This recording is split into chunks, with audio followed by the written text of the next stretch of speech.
सुसमाचार प्रचार क्यों किया जाता है और किसे किया जाता है, क्या आप जानने की इच्छुक है? तो हमारे साथ इस आराधना में बने रहिए। आप सभी को जय मसीह की। आइए हम प्रार्थना करें। पिता परमेश्वर, धन्यवाद देते हैं इतने सुंदर दिन के लिए जो आपने हमें दिखाया। पूरे दिन में हम सभी को आपने संभाला, उससे धन्यवाद देते हैं। इस आराधना के लिए धन्यवाद देते हैं। जो भी हम स्तुति आराधना करते हैं आपको ग्रहण योग्य होने पाए। जो भी वचन का बीज बोया जाता है लोगों के हृदय में कार्य कर सके। आगे के समय को आपके हाथ में सौंपते हैं। जितने भी लोग हमारे साथ इस आराधना में जुड़ते हैं सभी को आप अपनी आशीष से भरिएगा। आगे के समय को आपके हाथ में सौंपते हैं और इस प्रार्थना को हम प्रभु यीशु मसीह के मीठे नाम से मांगते हैं, आमीन। आइए हम परमेश्वर की महिमा के लिए एक गीत गाएंगे।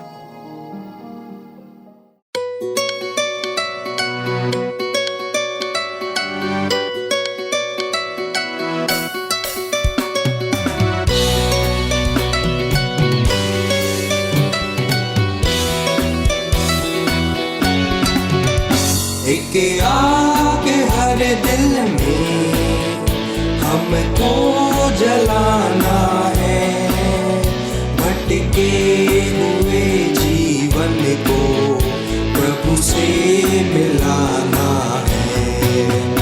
एक आग हर दिल में हमको जलाना है, भटके हुए जीवन को प्रभु से मिलाना है।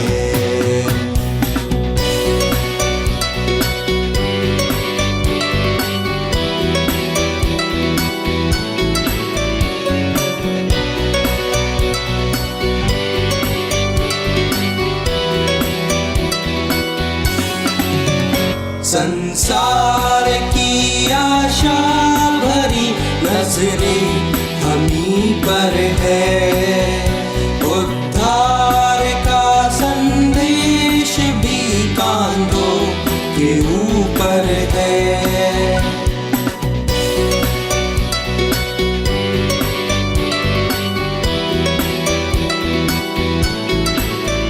संसार की आशा भरी नजरें हमी पर है, उद्धार का संदेश भी कांधों के ऊपर है।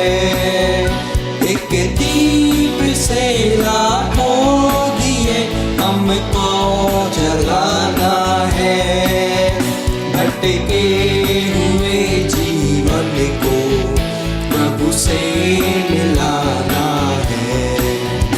एक आग हर दिल में हमको जलाना है, भटके हुए जीवन को प्रभु से मिलाना है।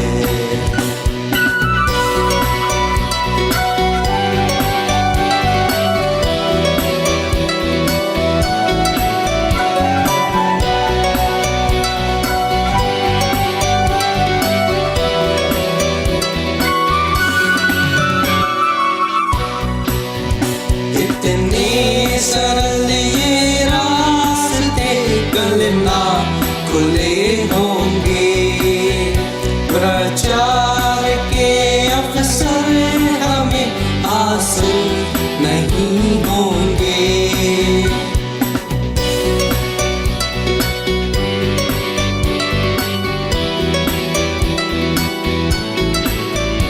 इतने सरल ये रास्ते कल ना खुले होंगे, प्रचार के अवसर हमें हासिल नहीं होंगे।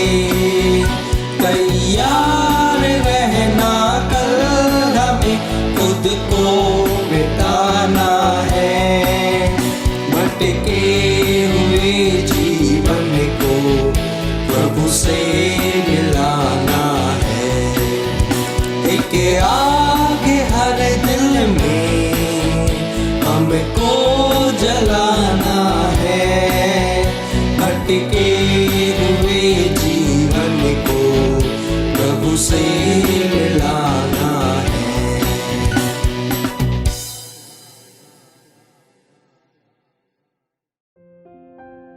मरकुस रचित सुसमाचार उसका 16वां अध्याय उसकी 15वीं और 16वीं आयत, जहां इस प्रकार लिखा है, जी। और उसने उनसे कहा, तुम सारे जगत में जाकर सारी सृष्टि के लोगों को सुसमाचार प्रचार करो। जो विश्वास करे और बपतिस्मा ले उसी का उद्धार होगा, परंतु जो विश्वास ना करेगा वह दोषी ठहराया जाएगा। जब यीशु मसीह ने ये शब्द कहे थे, उस समय पूरे विश्व की जनसंख्या लगभग 25 करोड़ लोगों की थी। उस समय जीवन की अपेक्षा लगभग 40 से 50 वर्ष तक हुआ करती थी। उस समय बच्चों की मृत्यु का दर काफी ज्यादा था।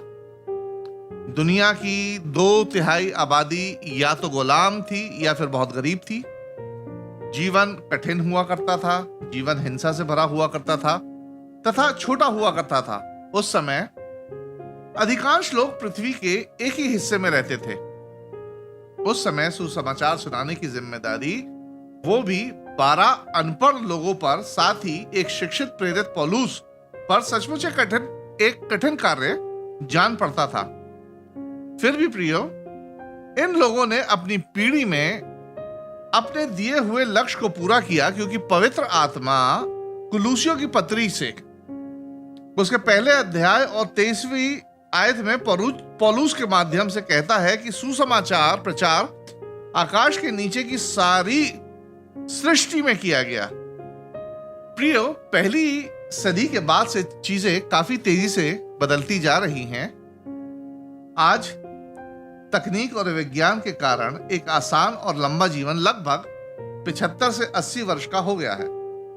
हाँ, ये बात आज बिल्कुल सच है कि आरंभ से लेकर अंत तक मनुष्य का जीवन परमेश्वर के हाथों में ही रहा है। परमेश्वर ही ये निर्णय करता है कि मनुष्य को कितना जीना है।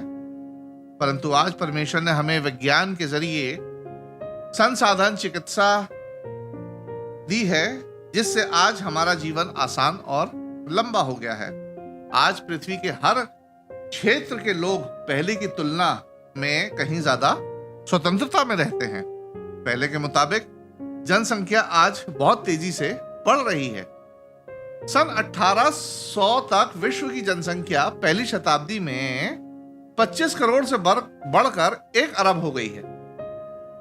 1920 में 2 अरब, 1960 में 3 अरब, 1974 में 4 अरब, 1987 में 5 अरब, 2000 में 6 अरब, 2010 में 7 अरब, और अब हर दशक में यानी हर 10 साल में यही जनसंख्या 1 अरब से 1 अरब बढ़ जाती है।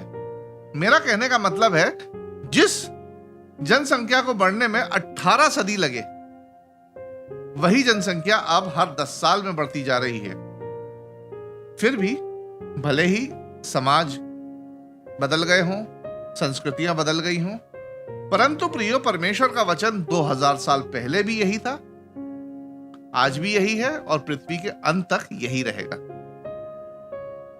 पहली शताब्दी में भी प्रारंभिक कलीसिया के समय में भी किसी ना किसी ने इसी मरकुस रचित सुसमाचार की ये आयतें पढ़ी होंगी और कलीसिया को उनके लक्ष्य के बारे में जागृत किया होगा। आज मैं 2000 सालों के बाद इन आयतों को पढ़ रहा हूं और अपने इस संदेश से कलीसिया को उसके लक्ष्य के प्रति जागृत कर रहा हूं, और आने वाली पीढ़ी में भी कोई ना कोई जरूर इन आयतों को दोहराएगा और कोई ना कोई खड़ा होकर कलीसिया को इन्हीं आयतों के द्वारा जागृत करेगा। आज प्रियो, कलीसिया की जिम्मेदारी है, और पहली चीज तो मैं ये बता दूं कि कलीसिया कोई भवन नहीं है, कलीसिया मैं और आप हैं। आज कलीसिया की जिम्मेदारी है कि हम बाहर जाएं और सारी सृष्टि में सुसमाचार सुनाएं। आज हमारे सामने 7 अरब से अधिक लोगों को सुसमाचार सुनाने की चुनौती है, जो हमें पूरी करनी है। पौलुस ने कहा है सारी सृष्टि में। पौलुस ने यह नहीं कहा है कि आपका लक्ष्य 1000 लोगों पर सीमित है या आपको अपने समाज में ही सुसमाचार सुनाना है या आप अपने देश तक सीमित है, बल्कि पौलुस ने कहा है सारी सृष्टि में। और पौलुस से यह पवित्र आत्मा ने कहलवाया। प्रियो, हमारी चुनौती सीमित नहीं है, परंतु विशाल है। हमारा कार्य क्षेत्र सीमित नहीं, परंतु हमारा कार्य क्षेत्र पूरा संसार है। आज हमारा कार्य क्षेत्र हमारी नौकरियों की तरह लिमिटेड नहीं है, परंतु अनलिमिटेड है। आज पूरा संसार हमारे सामने है। हम जिसे चाहें सुसमाचार सुना सकते हैं। अब यहां एक प्रश्न उठता है कि हम सुसमाचार क्यों सुनाते हैं? प्रियो, परमेश्वर दयालु है। उसने हमारे साथ एक तानाशाह जैसा व्यवहार नहीं किया है, परंतु एक पिता की तरह व्यवहार किया है। परमेश्वर चाहता तो हमें बिना कारण पुरस्कार दे सकता था, या पुरस्कार दे सकता है, बिना कारण हमें दंड दे सकता है, परंतु उसने ऐसा नहीं किया। उसने जो भी कार्य करने की हमें आज्ञा दी है, उसके पीछे उसने उसका कारण भी दिया है। जब सुसमाचार सुनाने की बात आती है तो परमेश्वर ने उसके पीछे भी हमें कोई ना कोई कारण दिया है। आज कितने लोग ईसाइयों पर धर्मांतरण का दोष लगाते हैं कि ये ईसाई लोग सबसे ज्यादा अपने धर्म का प्रचार करते हैं। तो मैं ऐसे लोगों को ये बताना चाहता हूं कि हमारा ईसाई धर्म या ईसाई धर्म कोई धर्म नहीं है, परंतु ईसाई धर्म एक सुसमाचार है, शुभ समाचार है, अच्छी खबर है, और हम लोगों तक अच्छी खबर पहुंचाते हैं। इनफैक्ट सरल शब्दों में कहूं तो ईसाई लोग परमेश्वर की ओर से नियुक्त किए हुए संदेश वाहक है, मैसेंजर हैं, जो पूरी सृष्टि में लोगों तक अच्छी खबर पहुंचाने के लिए नियुक्त किए गए हैं। तो हम सुसमाचार का प्रचार इसलिए करते हैं, पहला पॉइंट, कि हम लोगों को उनके पाप की समस्या को उजागर कर सकें। रोमियो 3 उसके 23वीं आयत में लिखा है, सबने पाप किया है और परमेश्वर की महिमा से रहित है। आदम हवा से लेकर हर पीढ़ी में जितने मनुष्य पैदा हुए हैं सिवाय यीशु मसीह को छोड़कर, और पृथ्वी के अंत तक जितने लोग पैदा होते रहेंगे, सब पापी हैं और रहेंगे। आज यदि 7 अरब से ज्यादा जनसंख्या है तो सब पापी है। यदि मनुष्य पृथ्वी पर रहता है तो पापी है। यदि मनुष्य चांद पर रहता है तो पापी है। यदि मनुष्य समुद्र के अंदर रहता है तो पापी है। यदि मनुष्य किसी भी प्लेनेट पर रहता है तो पापी है। और प्रियो, बाइबल बताती है कि पाप का परिणाम क्या है। रोमियो 6:23, पाप का परिणाम मृत्यु है, पाप की मजदूरी मृत्यु है। आज हमारी दुनिया में सबसे बड़ा झूठ यह है कि लोग ठीक हैं, ठीक ठाक हैं, वे अपनी समस्या को स्वयं से हल कर सकते हैं, ठीक ठाक कर सकते हैं। आज लोग अपनी सांसारिक समस्याओं में उलझे हुए हैं और अपनी सांसारिक समस्या को ही समस्या समझते हैं और अपना पूरा का पूरा जीवन सांसारिक समस्याओं को सुलझाने में लगा देते हैं, परंतु वे ये नहीं जानते कि वास्तव में सच्चाई तो कुछ और ही है। और असली सच्चाई सुसमाचार ही सामने लाता है कि लोग ठीक नहीं हैं, परंतु पाप के कारण वे अनंत या हमेशा के खतरे में हैं। प्रियो, ये सुसमाचार ही सामने लाता है, और सुसमाचार के द्वारा ही उनके अनंत खतरे का समाधान भी है, क्योंकि केवल सुसमाचार ही मनुष्य के वास्तविक खतरे की पहचान करता है, और वास्तविक खतरा क्या है? पाप। इसलिए सुसमाचार का प्रचार किया जाना आवश्यक है। इसलिए परमेश्वर ने हमें सुसमाचार के प्रचार का लक्ष्य दिया है। हम सुसमाचार इसलिए प्रचार करना है क्योंकि ये मनुष्य की समस्या या मनुष्य का जो खतरा है, हमेशा का खतरा, सबसे बड़ा खतरा, उस खतरे का समाधान बताता है, और वो समाधान है यीशु मसीह। प्रेरितों के काम उसकी 4वां अध्याय और उसकी 12वीं आयत में लिखा है, क्योंकि स्वर्ग के नीचे मनुष्य में और कोई दूसरा नाम नहीं दिया गया है सिवाय यीशु मसीह के, जिससे उद्धार पाया जा सके। जी हां, सिवाय यीशु मसीह के। कई लोग कहते हैं और सोचते हैं कि हम मसीह लोग अपने आप को कुछ ज्यादा ही विशेष बताते हैं, कि सिर्फ हम मसीह लोग ही स्वर्ग जाएंगे।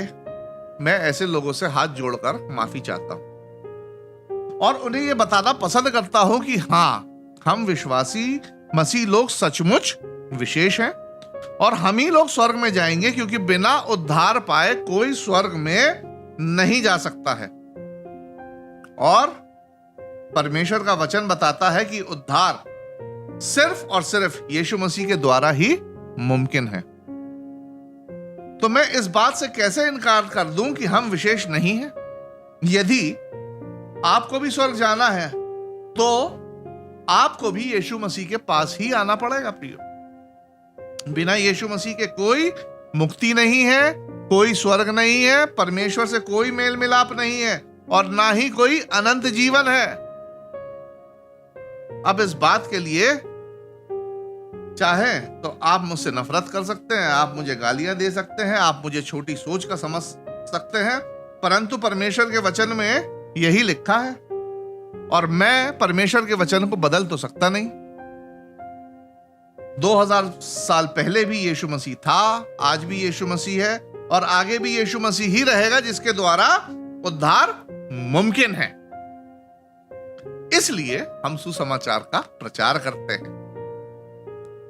इस दुनिया में ऐसे कई धर्म और दर्शन हैं जो पाप की समस्याओं को मनुष्य की नैतिक विफलता, मॉरल फेलियर के रूप में पहचानने में कामयाब तो रहे हैं, जैसे बुद्धिज्म, परंतु वे जो पाप से निपटने का समाधान बताते हैं प्रियो, वो पूरा समाधान नहीं है, अधूरा समाधान है। वे पाप को कंट्रोल करने का तरीका बताते हैं, नियंत्रित करने का तरीका बताते हैं। वे भिन्न भिन्न अनुष्ठानों से, रीति रिवाजों से, कर्मों से, वो भी बिना अपराध बोध के पाप से निपटने के बारे में बताते हैं। वे ऐसे अंत बताते हैं या ऐसा स्वर्ग दिखाते हैं जिस पर पाप का कोई असर नहीं होता है। जैसे देह में आप जो भी पाप कर रहे हो उसका आत्मा पे कोई असर नहीं होगा, ऐसी चीजें बताते हैं। परंतु प्रियो, ये सब समाधान अधूरे हैं और इन सब समाधानों में पाप हमेशा रहता है। केवल यीशु मसीह ही पूरी तरह से हमें पापों से छुटकारा दिला सकते हैं। पहला पत्रस उसका दूसरा अध्याय और उसकी 24वीं आयत में लिखा है, जी वह आप ही हमारे पापों को अपनी देह पर लिए हुए क्रूस पर चढ़ गया, जिससे हम पापों के लिए मरकर धार्मिकता के लिए जीवन बिताए। उसी के मार खाने से तुम चंगे हुए। प्रियो, सुसमाचार ही इस सत्य को प्रकट करता है कि यीशु मसीह ने हमारे पापों के दंड का पूरा भुगतान कर दिया है, ताकि हमारे पापों का दंड अब हमें ना भोगना पड़े और हम मृत्यु के भय से और अंतिम न्याय से मुक्त हो सके, जो पाप के कारण हमेशा हमारे मनों में यह भय बना रहता है। कितने भविष्यवक्ता, गुरु, दार्शनिक, नबी और धार्मिक अगुवे हुए जिन्होंने पाप से निपटने के लिए अपनी अपनी बातें रखी, मर गए और आज मुर्दा है, परंतु केवल यीशु मसीह जीवित है, जो हमें पापों से पूरा पूरा छुटकारा देता है प्रिय। और सुसमाचार ही वह माध्यम है जो यीशु मसीह का परिचय दुनिया से कराता है। इसलिए हम सुसमाचार प्रचार करते हैं कि जो सत्य और अच्छी खबर हमारे पास है कि हमें पापों से मुक्ति का समाधान अब मिल गया है। सिर्फ ये अच्छी खबर अपने तक ना रखें, परंतु पूरे संसार को ये अच्छी खबर हम बता सकें। एक और कारण कि हम सुसमाचार प्रचार क्यों करते हैं, और वो कारण है पवित्र आत्मा। पौलुस रोमियो की पत्री उसके 8वें अध्याय और उसकी 10वीं और 11वीं आयत में लिखता है, जी और यदि मसीह तुम में है तो देह पाप के कारण मरी हुई है, परंतु आत्मा धर्म के कारण जीवित है। और यदि उसी का आत्मा जिसने यीशु को मरे हुओं में से जिलाया तुम में बसा हुआ है, तो जिसने मसीह को मरे हुओं में से जिलाया वह तुम्हारी नश्वर देहों को भी अपनी आत्मा के द्वारा जो तुम में बसा हुआ है जिलाएगा। आपने जिनसिंग का नाम सुना है? रिवाइटल का नाम सुना होगा, उसमें एक जिनसिंग है। जिनसिंग एक ये कोरियन ड्रग है। ये शिलाजीत टाइप की है जिसको लोग बाग खाते हैं युवा बने रहने के लिए। तो जिनसिंग और महंगी से महंगी औषधियों को लेकर मनुष्य बेहतर दिखने के लिए, बेहतर महसूस करने के लिए, या सरल शब्दों में कहूं तो युवा और जवान बने रहने के लिए क्या से क्या नहीं करता है। कितने अभिनेताओं ने तो जवान बने रहने के लिए, जिंदा रहने के लिए अपने शरीर का हद से ज्यादा तक चीरफाड़ करवाई। उदाहरण के तौर पर माइकल जैक्सन। बेशक कई चिकित्सा और भौतिक चीजें हमारे शरीर के लिए जरूरी है, लाभदायक है, परंतु ये सब चीजें हमारी मृत्यु को तो नहीं टाल सकती, और ना ही हमारी आत्मा को ये सारी चीजें बचा सकती हैं। सुलेमान जो पृथ्वी का सबसे धनी और ज्ञानी राजा था, उसने अपने जीवन में हर चीज का अनुभव किया। धन का अनुभव किया, वैभव का अनुभव किया, शक्ति का अनुभव किया, महिलाओं का अनुभव किया, मनोरंजन का अनुभव किया, कला का अनुभव किया, विज्ञान, निर्माण और परियोजनाओं का अनुभव किया। परंतु अंत में जब इन सब चीजों से वह दूर हुआ तो वह एक ही निष्कर्ष छोड़ गया, सब व्यर्थ है, एक ना एक दिन तो मर ही जाना है। प्रियो, इस बात को बदला नहीं जा सकता कि हम सबको एक ना एक दिन मरना। सुसमाचार, परंतु सुसमाचार लोगों को बताता है कि यीशु मसीह का पुनरुत्थान पवित्र आत्मा द्वारा किया गया एक प्रोटोटाइप या प्रीव्यू था, जिसे कहते हैं पूर्वालोकन। अब हमेशा जीवित रहने के लिए लोगों को मेकअप, जिनसिंग, औषधि, प्लास्टिक सर्जरी, शक्ति या धन की आवश्यकता अब नहीं है। अब अगर उन्हें जिंदा रहने के लिए किसी चीज की आवश्यकता है, जीवित रहने के लिए किसी चीज की आवश्यकता है, तो वो है पवित्र आत्मा। हर पीढ़ी में मनुष्य की सबसे बड़ी इच्छा रही है कि वह कभी ना मरे और हमेशा के लिए जीवित रहे।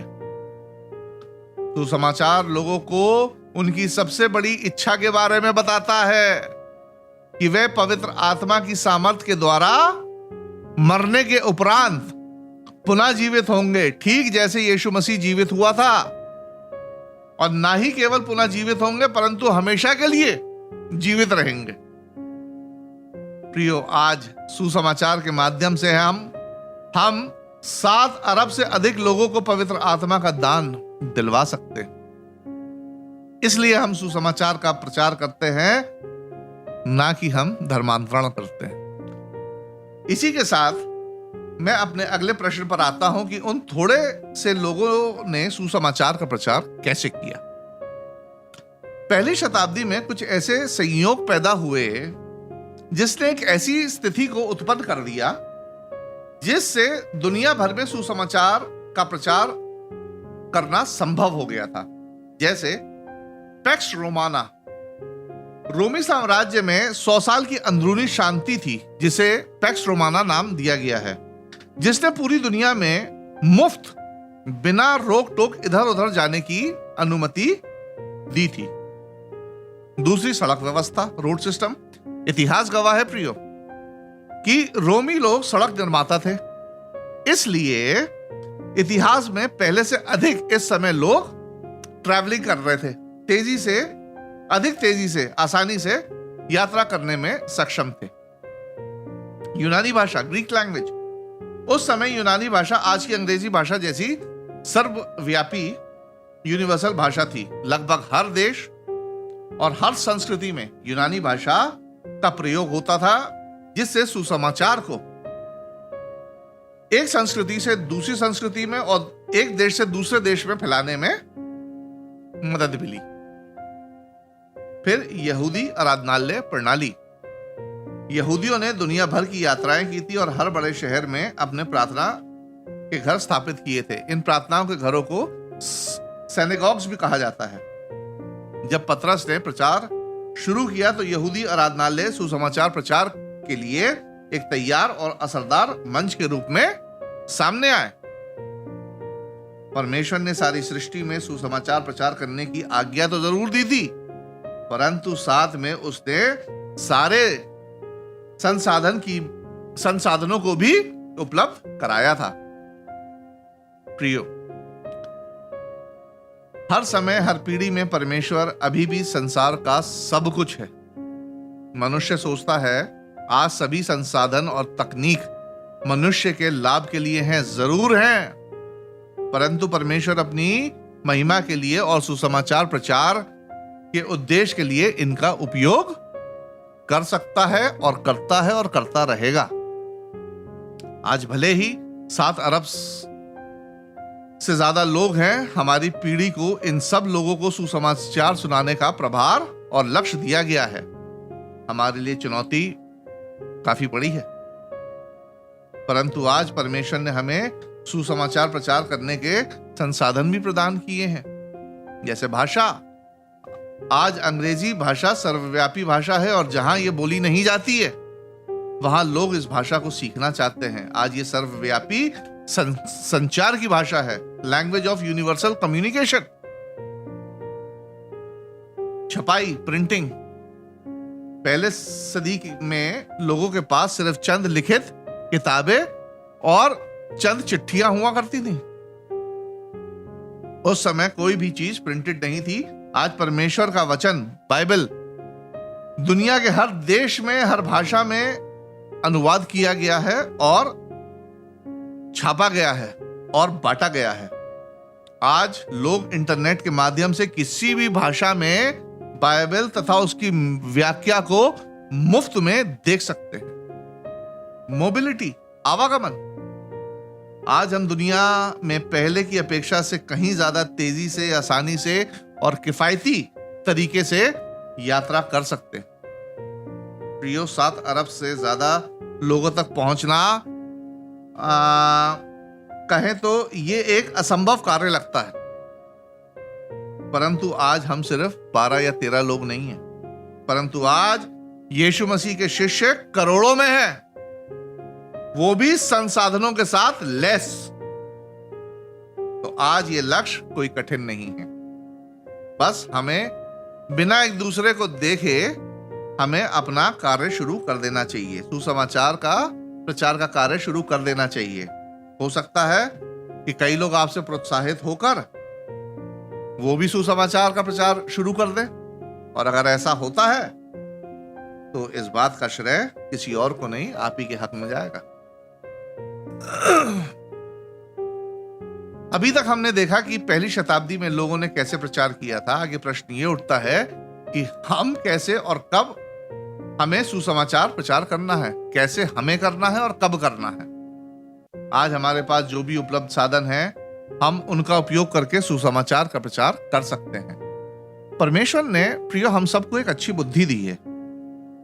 हम कैसे अपने और अपने परिवारों की जरूरतों को, इच्छाओं को पूरा करने के लिए कोई ना कोई रास्ता खोज ही लेते हैं, परंतु जब बात परमेश्वर के आज्ञा पालन की और सेवकाई की आती है तो हमारा इशारा हमारे कलीसिया के पास्टर की ओर या कलीसिया के चंद लोगों की ओर होता है कि यह काम, प्रचार का काम हमारा नहीं है, प्रचार का काम इनका है। प्रिय, ध्यान रखें कि 7 अरब से ज्यादा लोगों तक सुसमाचार पहुंचाना ये हमारी भी निज जिम्मेदारी है, ना कि सिर्फ प्रचारक, पास्टर या अगुवों की। परमेश्वर की आज्ञा पालन में, सेवकाई में कोई भी बजट बहुत छोटा या बड़ा नहीं होता। परमेश्वर के लिए किया गया कोई भी प्रयास कभी व्यर्थ नहीं जाता। इसलिए आज की परिस्थितियों में हमें स्वयं सुसमाचार प्रचार के रास्ते खोजने होंगे, क्योंकि आप स्वयं अपने आसपास की परिस्थितियों को बेहतर जानते हैं। प्रियो, फसल खड़ी है, उसे काटने हमें ही जाना होगा। फसल अपने आप कटने नहीं आएगी। हमें कब से सुसमाचार प्रचार करना है। प्रेरितों से कहा गया था कि जब वे पवित्र आत्मा से सामर्थ प्राप्त करें तब वे सुसमाचार का प्रचार करें, और जब उन्होंने ऐसा किया तो हम जानते हैं कि पेंतिकुस्त के दिन उसका परिणाम क्या हुआ। लगभग 3000 लोगों ने बपतिस्मे के माध्यम से सुसमाचार का जवाब दिया और अपने विश्वास को प्रकट किया। प्रियो, पृथ्वी की जनसंख्या बहुत तेजी से बढ़ती जा रही है और इनमें से जो ये जनसंख्या बढ़ रही है, इनमें से अधिकांश बच्चे जो होंगे वो विश्वासी मसीह परिवारों में जन्म नहीं लेंगे। मैंने मसीह परिवार नहीं बोला है, मैंने बोला है विश्वासी मसीह परिवारों में जन्म नहीं लेंगे। एक रिसर्च या सर्वेक्षण के अनुसार जो लोग अपने आप को मसीह कहते हैं उनकी जनसंख्या 77% से घटकर 71% हो गई है और ये प्रतिदिन गिरती जा रही है। इसी रिसर्च से पता चला है कि जिनका जन्म 1981 के बाद हुआ है उनका कलीसिया या परमेश्वर के वचन में कोई रुझान नहीं है और आगे यही लोग अगली पीढ़ी को जन्म देगी और उनको बड़ा करेगी। तो प्रियो, आगे हमारे सामने जो स्थिति बन रही है वे ये है कि हमें बढ़ती हुई गैर विश्वासी आबादी का सामना करना है। यदि पिछली पीढ़ी की तुलना में देखें तो अब काफी कम लोग सुसमाचार प्रचार के लिए तैयार रहते हैं। तो प्रश्न ये उठता है कि हमें कब से सुसमाचार प्रचार करना है? तो उत्तर है इमीडिएटली, तत्काल से। हर पीढ़ी में सुसमाचार का प्रचार करना एक चुनौती रही है प्रियो, और अब ये चुनौती मेरे और आपके सामने। आगे प्रश्न ये है कि हम सुसमाचार का प्रचार किससे शुरू करें? Very important question. जी हां, सवाल का जवाब है अपने आप से। यदि हम ही सुसमाचार के संदेश से दूर हैं और हम स्वयं अपने पापों का बोध, गिल्ट लिए घूम रहे हैं, तो हम दूसरों को कैसे प्रचार कर सकते हैं? दूसरा, हम अपने परिवारों में, खास तौर पर अपने बच्चों से शुरुआत कर सकते हैं। अक्सर लोग चाहते हैं कि उनके बच्चे परमेश्वर के वचन पर चलें, अच्छी अच्छी प्रार्थनाएं करें, परंतु स्वयं वो वचन से दूर रहते हैं। और कई लोग तो सबके सामने प्रार्थना करने से लज जाते हैं और उन्हें प्रार्थना करना ही नहीं आता और चाहते हैं कि उनके बच्चे सबके बीच में प्रार्थना करें। तो ये कैसे मुमकिन हो सकता है? बच्चे अपने माता पिता का ही अनुसरण करते हैं। आज हमारे सामने ऐसी परिस्थितियां हैं कि सड़क पर जाकर सुसमाचार प्रचार करना हमारे लिए खतरनाक हो सकता है, और जाहिर सी बात है कि कोई भी ऐसा जोखिम उठाने से डरता है। परंतु हमारे परिवारों के अंदर ही कितने ऐसे रिश्तेदार होते हैं जो बचाए नहीं गए हैं, हमारे मित्र लोग हैं जो बचाए नहीं गए हैं। हमें सुसमाचार का प्रचार अपने रिश्तेदारों से, अपने मित्रों से शुरू करना है प्रियो। हमारे बच्चे आने वाली पीढ़ी को बढ़ाएंगे। यदि आज हमने अपने बच्चों को सुसमाचार नहीं सुनाया है या सुसमाचार पर चलना नहीं सिखाते हैं, तो कोई स्कूल, कोई कोचिंग क्लास या कोई कैंप उन्हें सुसमाचार नहीं सुनाएगा, ना उस पर चलना सिखाएगा प्रियो। यदि आपने ऐसा नहीं किया है तो अपनी आगे की पीढ़ी के लिए जिम्मेदार आप स्वयं होंगे। न्याय के दिन अपनी आगे की पीढ़ी के लिए सवाल उनसे तो किया जाएगा, परंतु आपसे भी किया जाएगा। इन विचारों को ध्यान में रखते हुए मैं उन सभी माताओं पिताओं को प्रोत्साहित करता हूं जो इस संदेश को सुन रहे हैं कि अपने आप को सुसमाचार का पालन करने के लिए तैयार करें। साथ ही अपने बच्चों को परमेश्वर के वचन पर चलना और वचन का अनुसरण करना सिखाएं, ताकि आपकी पीढ़ी दूसरों के लिए एक नमूना ठहरे और अपनी पीढ़ी के कई लोगों को बचा सके और अंत तक आपकी पीढ़ी यीशु मसीह के प्रति वफादार बनी रहे। इस संदेश के द्वारा परमेश्वर आप सबको बहुतायत की आशीष दे। आप सबको जय मसीह की। आइए हम प्रार्थना करें।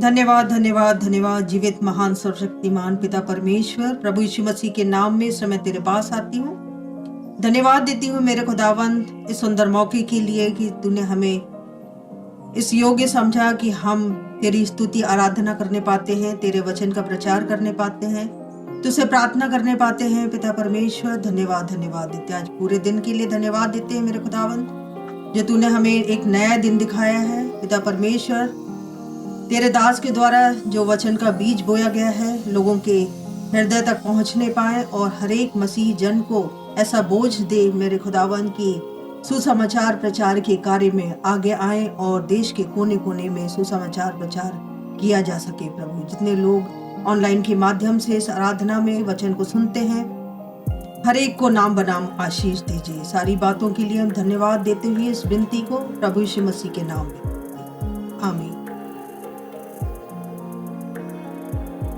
यदि आप हमारी इस आराधना के माध्यम से आशीषों को प्राप्त कर रहे हैं तो मेहरबानी से ज्यादा लोगों को शेयर करें ताकि और भी लोग आशीषों को प्राप्त कर सकें। यदि आप ईसाई धर्म के बारे में गहराई से जानना चाहते हैं तो हमारे इसी चैनल पर 7 लेसन्स की प्लेलिस्ट है जो नीचे दिए गए लिंक पर उपलब्ध है। तो मेहरबानी से आप उस पर जाके गहराई से ईसाई धर्म के बारे में जान सकते हैं। आने वाले समय में हम फिर आराधना के साथ आपके समक्ष आएंगे। तब तक के लिए जय मसीह।